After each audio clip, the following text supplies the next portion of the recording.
मेरे प्रिय दर्शकों, नमस्कार। अमर कथा श्री हरिमाया चरित में आपका पुनः स्वागत। कथा चल रही है।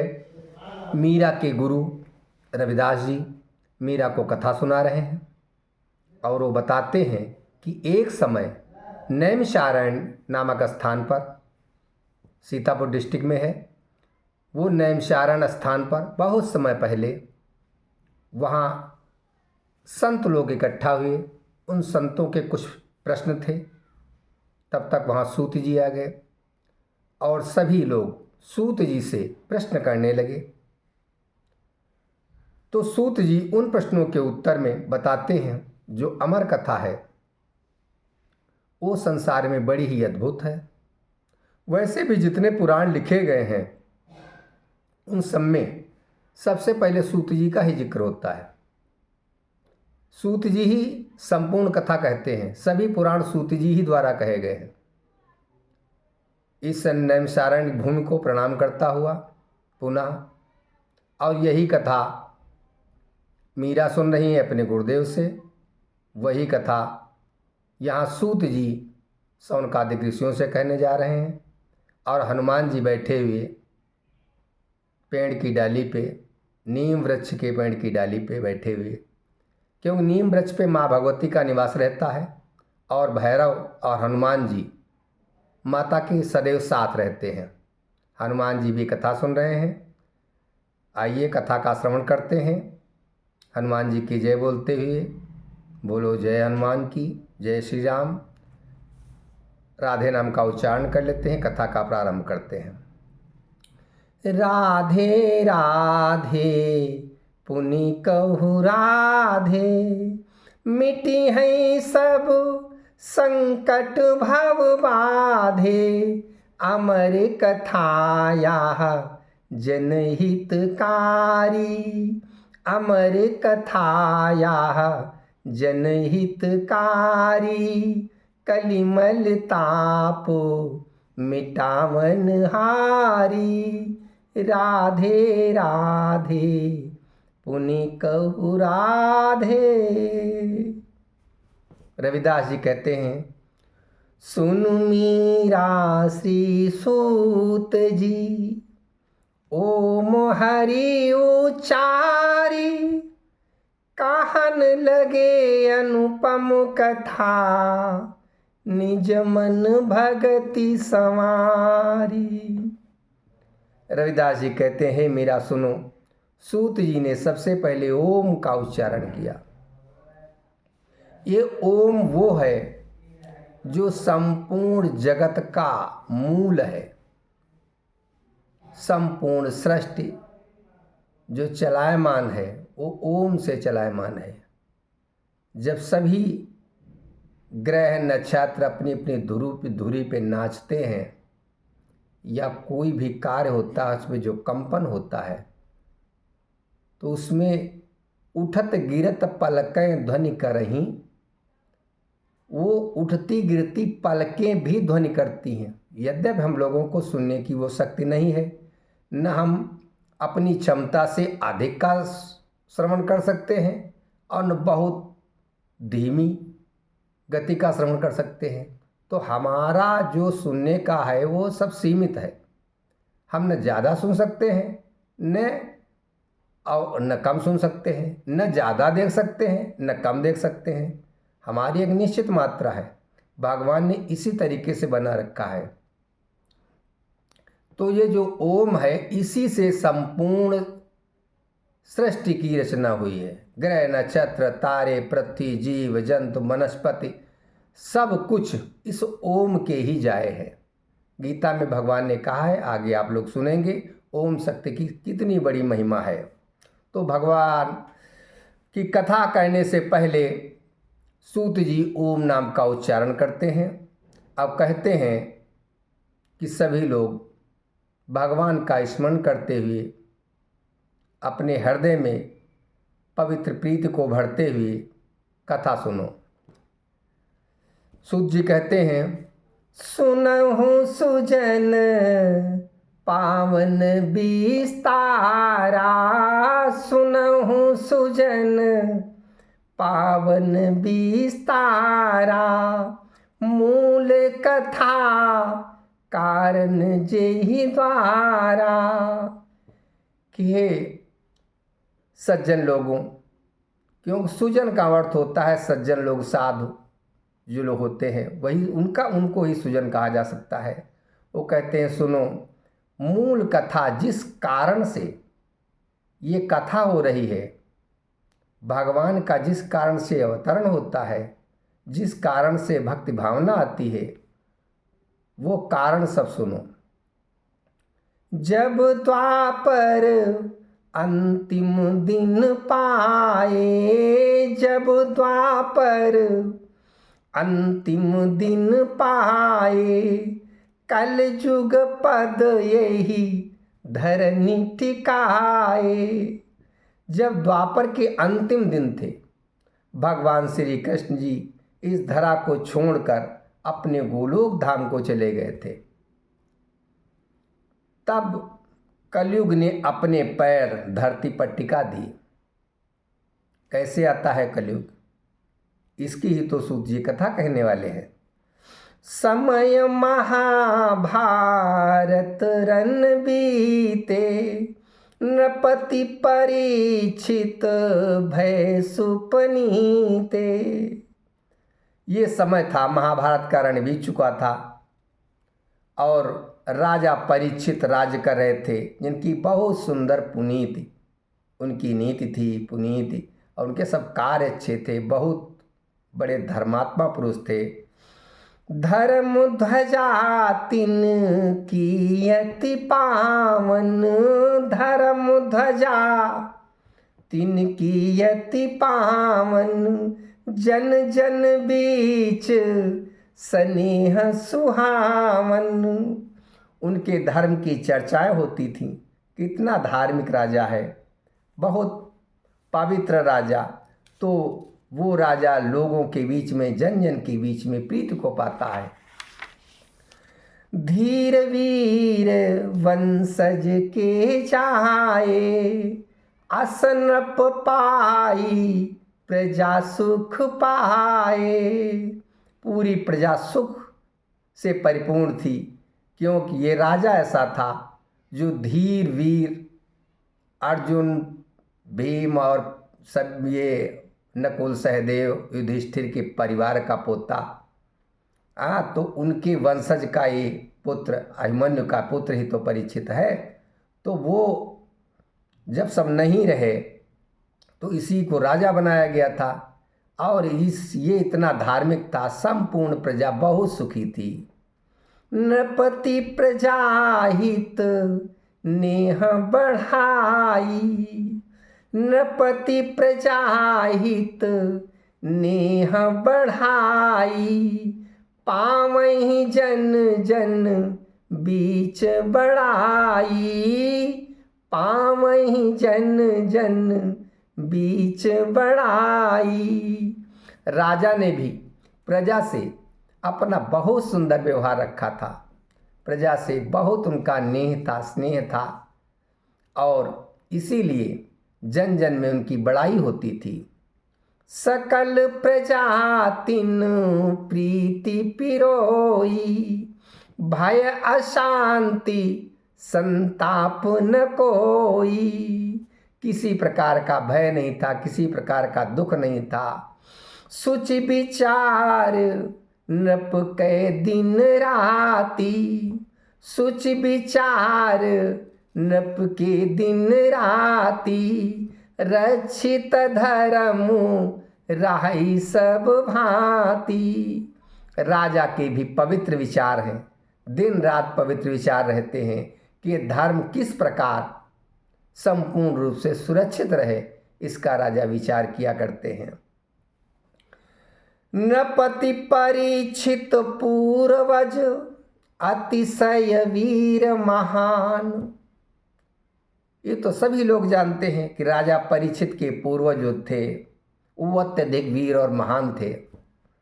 सुजन सुनावहि धर्म बल, शौर्य कीर्ति यश गान।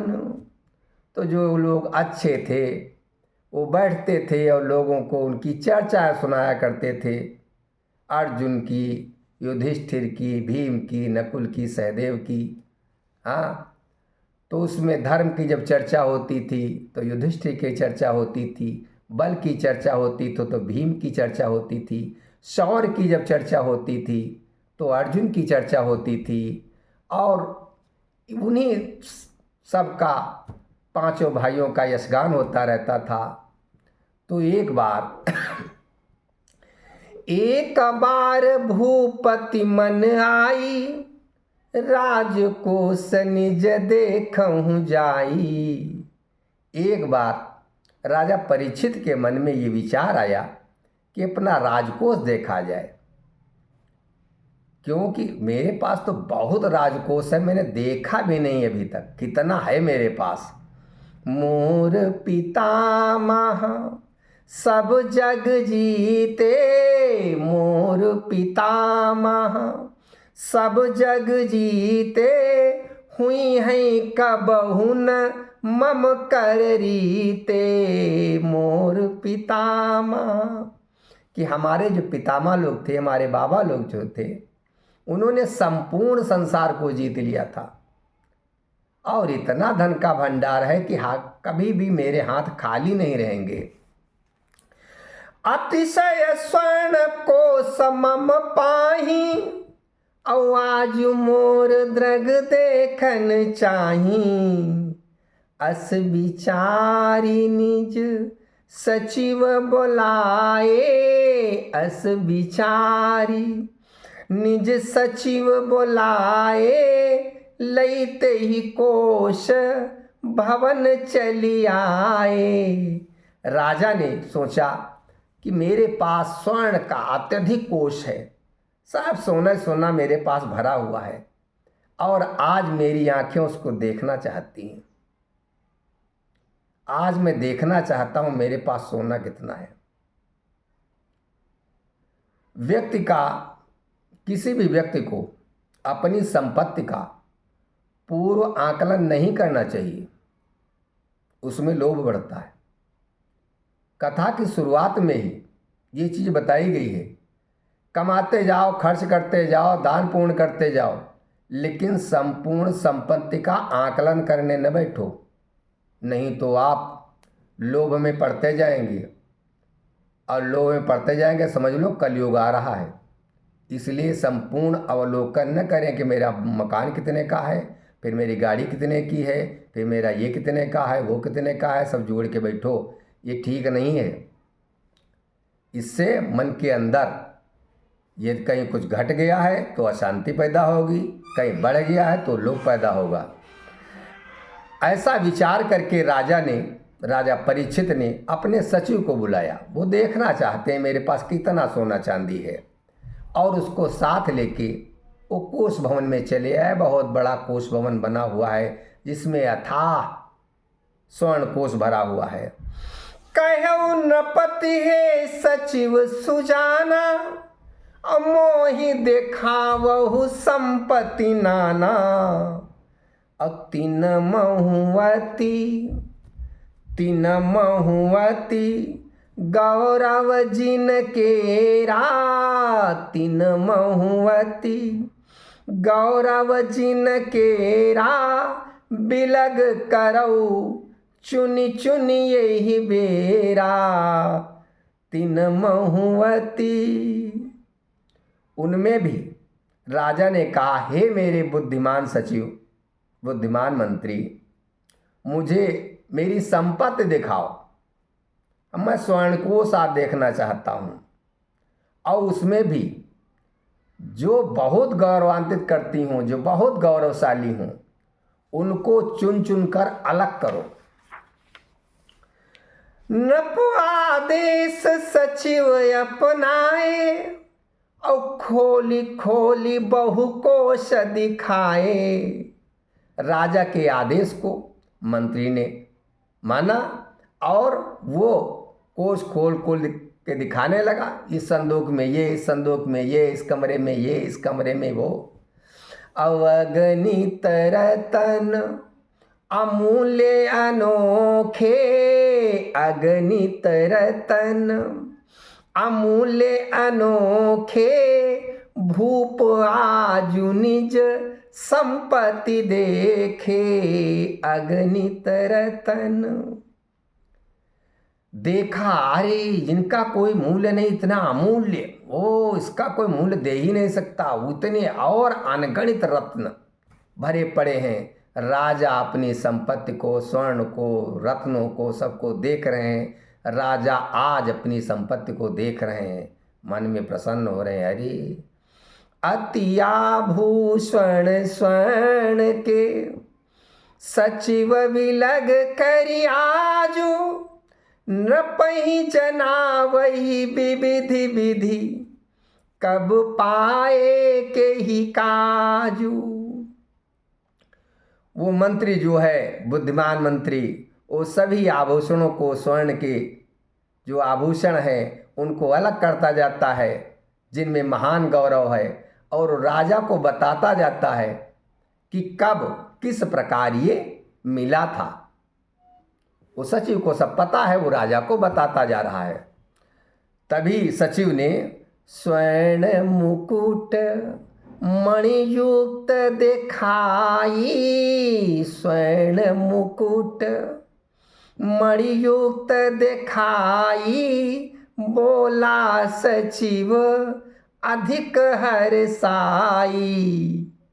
अब वो सचिव ने एक मणियुक्त, मणियों से मढ़ा हुआ एक सोने का बहुत सुंदर मुकुट निकाला, और वो सचिव हर्षित होते हुए बोला कि सुनु राजन यह मुकुट महाना, जरासंध नृप को अभिमाना, और जो पुनि अहि रावण अवतारा, जो जग अहि रावण अवतारा, द्वापर फेरेहु अधम अपारा।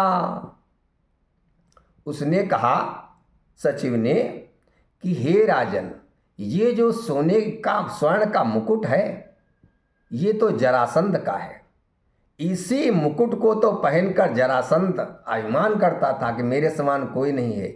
इतना अमूल्य, इतना मूल्यवान, यानी जिसकी कीमत कोई दे ही नहीं सकता, इतना मूल्यवान है ये। और वो इतना बलशाली था, उसको कोई मार भी नहीं सकता था। और वो इस द्वापर में वो अहिरावण का अवतार था, रावण के भाई अहिरावण का वो अवतारी था, जिसने द्वापर में अधर्म, बहुत अधर्म फेर दिया। करि तप शंभु भवानी केरी, अबर पायो कटि मिटि पुनि जोरी। उसने पूर्व जन्म में ही माता भवानी और शंकर जी की ऐसी उपासना की थी कि उसको पूर्व जन्म में ही वर मिल चुका था कि अगला जन्म तुम्हारा जो होगा उसमें तुम कट जाओगे, मिट जाओगे, फिर जुड़ जाओगे। और ये इसकी कहानी भी आती है। जरासंध की जब कहानी पढ़ेंगे तो एक राक्षसी जो है, जो इसका पालन पोषण करती है, उसने किस प्रकार से इसको रखा। बड़ी लंबी कहानी है, आगे इसमें आएगी जब जरासंध का युद्ध होगा कृष्ण के साथ। तो यहाँ से आप कहानी देखिए, वो बता रहा है सचिव राजा को, अस रहस्य को नहीं जाना, और जान ही केवल श्री भगवाना।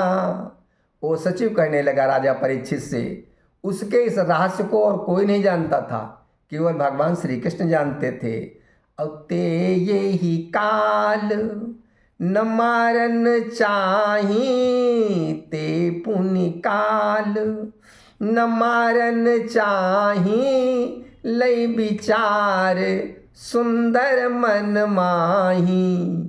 उन्होंने इसको मारना नहीं चाहा, उन्होंने मन में सुंदर एक विचार बनाया कि ये तो अहिरावण है। भीम पवन सुत पुनि जग आए, और पुनि अपार बहु बाहु भराए। कि पवन पुत्र एक फिर आ गए हैं। पहले पवन पुत्र हनुमान जी थे, अब की पवन पुत्र आ गए हैं भीम के रूप में। तो मरेंगे तो पवन पुत्र के ही हाथ। वो अहिरावण को पहले मारा था हनुमान जी ने, और अब की मारेंगे भीम। इसीलिए 17 बार युद्ध हुआ। भगवान भाग गए लेकिन उसको मारा नहीं। भगवान किसी को क्या मार नहीं सकते थे। बनी रण छोड़ बराई झमेला, बनी रण छोड़ बराई झमेला, और हरि देखन चाहे तिन खेला, बनी रण छोड़। उनका नाम पड़ गया था, युद्ध से भाग गए थे बलराम जी को साथ में लेके, कह गए नहीं भाग चलो। तो वो रणछोड़ उनका नाम पड़ गया था, लेकिन भगवान भीम के साथ उसका युद्ध देखना चाहते थे। आगे चल के यही हुआ। सचिव राजा को बता रहा है परीक्षित को, और सूत जी अपने सभी जो बैठे हुए हैं ऋषिगण उनको बता रहे हैं। और इधर यही कथा जो है वो मीरा को रविदास जी बता रहे हैं। हरि संकेत सहायता पाई भीम बलवान, और पायो मुकुट विशेष यहाँ, मारी अधम अभिमान। भगवान की ही सहायता पाकर बलवान भीम ने उस अधम जरासंध को मार डाला, भगवान की सहायता पाकर।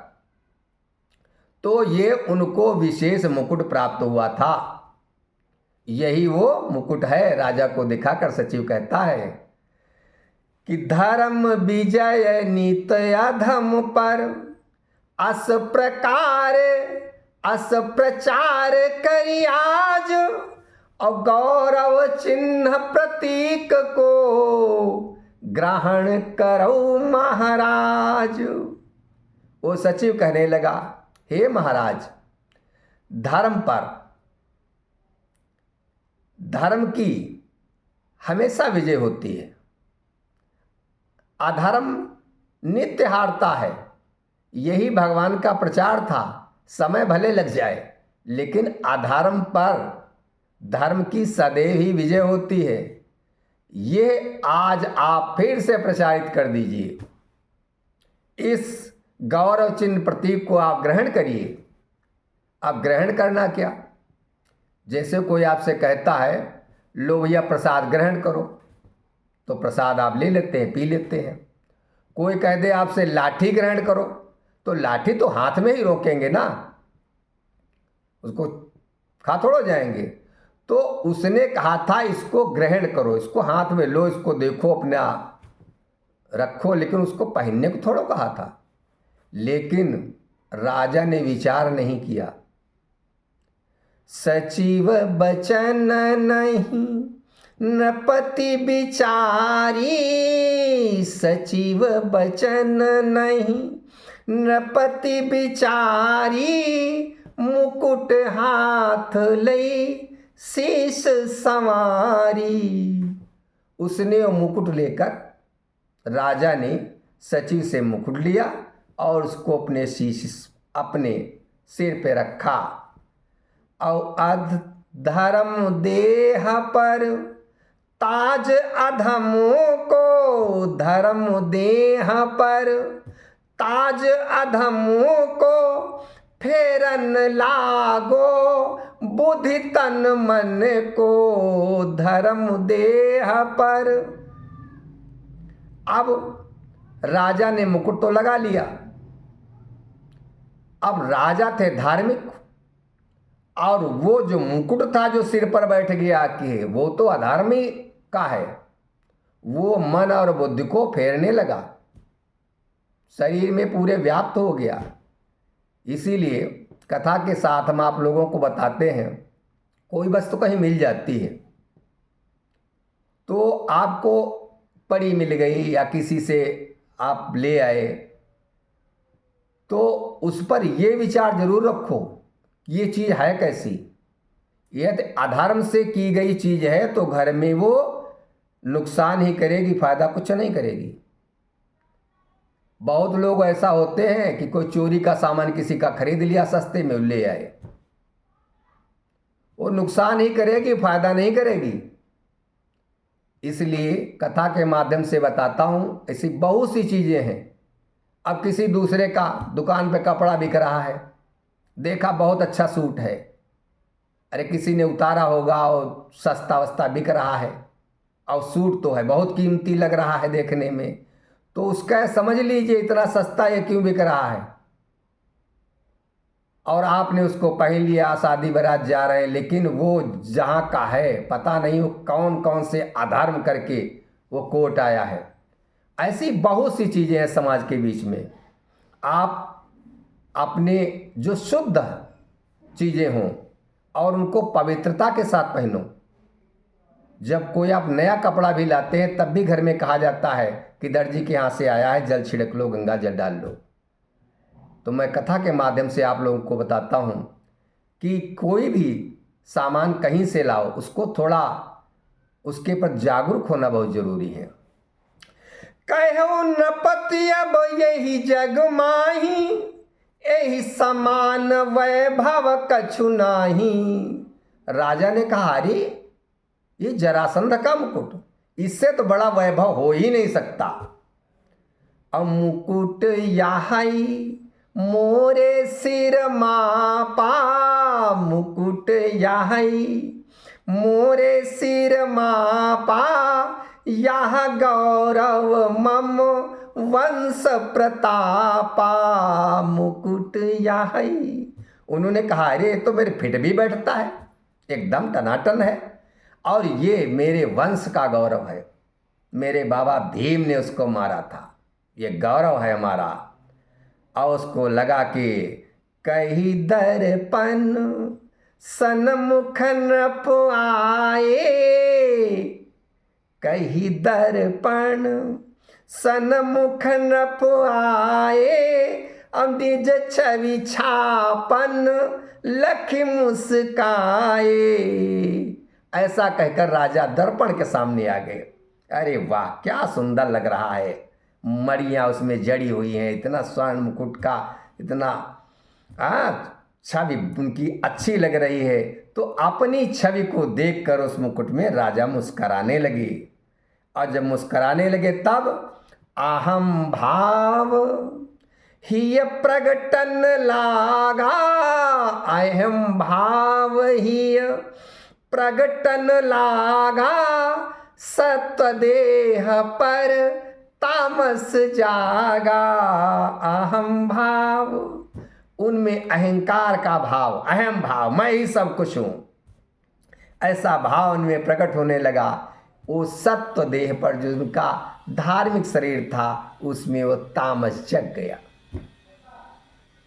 सब में सत्व गुण, रजोगुण, तमोगुण सब में होते हैं, लेकिन व्यक्ति के ही ऊपर होता है कब वो सात्विक गुण को बढ़ा ले, कब वो राजसी गुण में बना रहे, और कब वो तामसी वृत्तियों को अपना ले, ये सब अपने ऊपर है।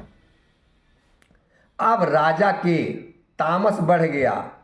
अब जब तामस बढ़ गया तो राजा जब शयन करने गए रात में, ताही राति भूपति के सपने, और कल जुग रूप दिखावई अपने। कलयुग स्वप्न में अपने रूप दिखाने लगा राजा को, क्योंकि कैसे करत रहो बहु अधम अपारा, करत रहो बहु अधम अपारा, और रूप बनाई विविधि प्रकारा, करत रहो बहु। स्वप्न में जब हमको गलत सपने आते हों तो उसका अर्थ कहीं गूगल में मत ढूंढो, अपने में ढूंढ लो। जब आपको गलत सपने आते हों, उठा पटक, उल्टी पुल्टी, अब ये कि हम वहाँ जा रहे वहाँ गिर पड़े, तो समझ लो कि हमारा सात्विकता हमारी कम हो रही है और हमारी तामसिक प्रवृत्तियाँ बढ़ रही हैं। इसलिए भगवान के चिंतन में चले जाओ। जब स्वप्न गड़बड़ होते हों, व्यक्ति को स्वप्न बहुत कुछ बताते हैं, आदमी को स्वयं समझना है उसको, और उसी चिंतन में, भगवान के चिंतन में चले जाओ, पूजा करो, और वो जो स्वप्न हो उसको वहीं छोड़ दो, भगवान के चिंतन में लग जाओ। अब राजा ने स्वप्न देखा, नृपति परीक्षित देखियहु, स्वप्न में ही भरी अचरज मन माही, अब पूछा परिचय ताहि सन, के ही कारण मम पाही। राजा स्वप्न में ही उससे पूछने लगते हैं कि तू कौन है, तेरा क्या परिचय है, ये मेरे सामने सब क्या कर रहा है। और सुनी नप बचन हंसो कलिकाला, सुनी नप बचन हंसो कलिकाला, अब बोला पुनि भरी नयनन ज्वाला। राजा की बात सुनकर, स्वप्न में की बात बता रहा हूँ ये, अभी तो कहानी बहुत बकाया है। स्वप्न में कलिकाल ने राजा के वचन सुनकर वो बोला, लेकिन बोलने से पहले क्या हुआ, उसकी आंखों से आग निकलने लगी स्वप्न में ही, कि मैं कलिकालु जन्म याहू मोरा, मैं कलिकालु जन्म याहू मोरा, अब करन चाहूं कछु अनहित तोरा, करन चाहूं कछु अनहित तोरा। कि मैं कलिकाल हूँ, मैं कलयुग हूँ और तुम्हारा कोई अनहित करना चाहता हूँ। कलप कलप निज को प्रगटाई, और नीच करम लई चाहूं बढ़ाई, और जन जन बीच राहब हमनी के, जन जन बीच राहब हमनी के, और फेरब मद जन जन बीच राहब हमनी के, और भरब क्रोध मद काम सभी के, जन जन बीच।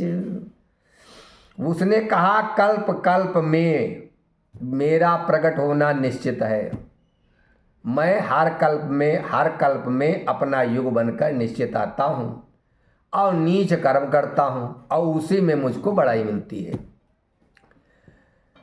हम सभी लोगों के बीच में रहेंगे और क्या करेंगे, क्रोध मद काम सभी में भरता रहूँगा।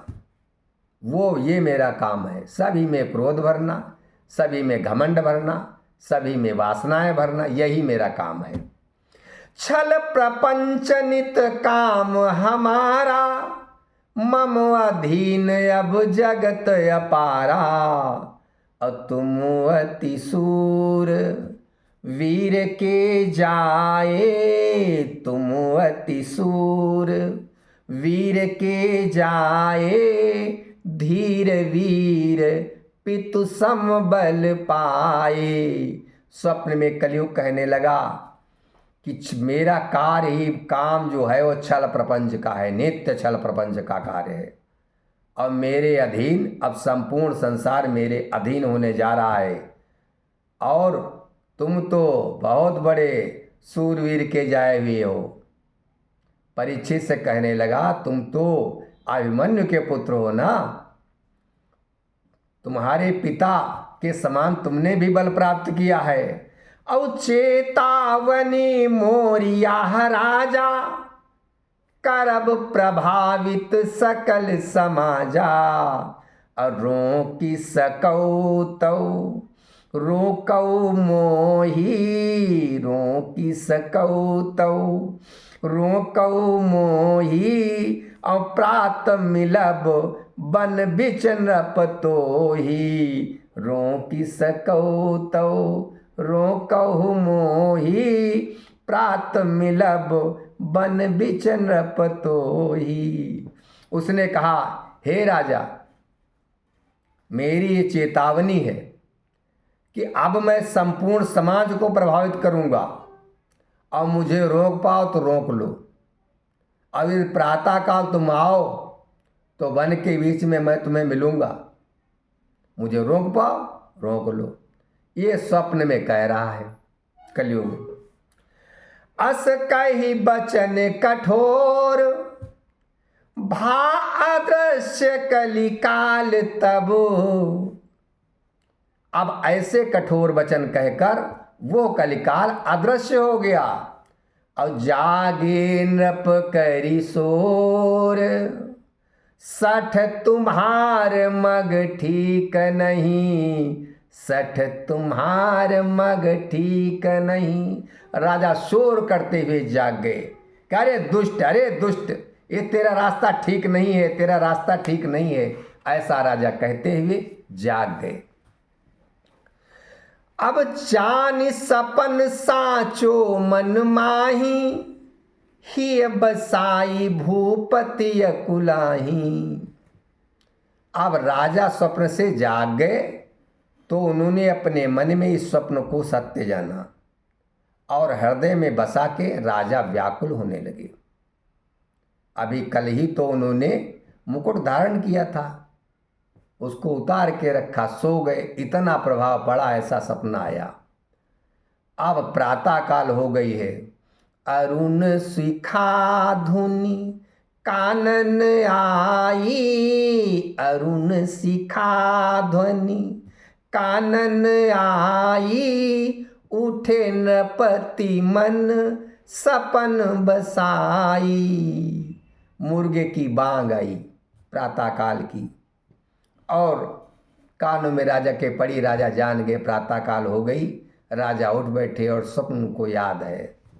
अब राजा ने क्या किया, साज तुरंग चाप सर साधी, धनुष बाण तरका सब सजा लिए, क्योंकि उनको स्वप्न याद है कि प्रात मिलब बन बिच नृप तोही।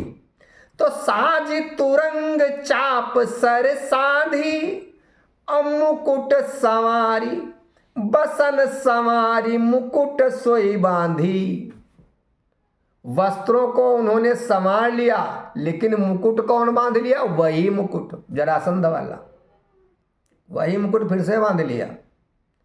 अब बिनु परिजन बिनु सचिव बताए, बिन परिजन बिनु सचिव बताए, चढ़ी तुरंग नृप बनहि सिधाए। बिनु परिजन बिन सचिव बोला बताए, चढ़ी तुरंग नृप बनहि सिधाए। राजा ने न अपने सचिव को कुछ बताया और न अपने किसी परिजन को बताया। घोड़े पर सवार होकर वन की ओर चल दिए। प्रात विहग बहु बोलन लागे, और नृपति भाव निरखहि अनुरागे। प्रातःकाल के पक्षी सभी बोलने लगे और राजा भाव में निरखते जा रहे हैं, क्योंकि खिली प्रात कालिमा हटाई, खिली प्रात कालिमा हटाई, नपहर से मन विजय बसाई। खिली प्रात, अब कालिमा हट रही है, सूर्य खिल रहा है, प्रातःकाल खिल रही है। तो राजा अपने मन में हर्षित हो रहे हैं, अपने मन में कि अब तो विजय मेरी निश्चित है, अब कलिकाल को मैं भगा दूंगा। अब यहीं पे कथा का विश्राम लेते हैं। आगे की कथा आपको पुनः कल सुनाएंगे। और अभी तक आप लोग जो कथा श्रवण कर रहे हैं, जो नए लोग हैं, जिन्होंने मेरे चैनल को अभी तक सब्सक्राइब नहीं किया है, उन लोगों से विनती है हाथ जोड़ के, भगवान की कथा को सुनने के लिए आप हमसे जुड़ अवश्य जाएं, सब्सक्राइब कर लें। बोलो राधे राधे पुनि कहु राधे, मिटी हैं सब संकट भव बाधे। अमर कथाया जनहितकारी, अमर कथाया जनहितकारी, कलिमल तापु मिटावन हारी। राधे राधे राधे राधे राधे राधे।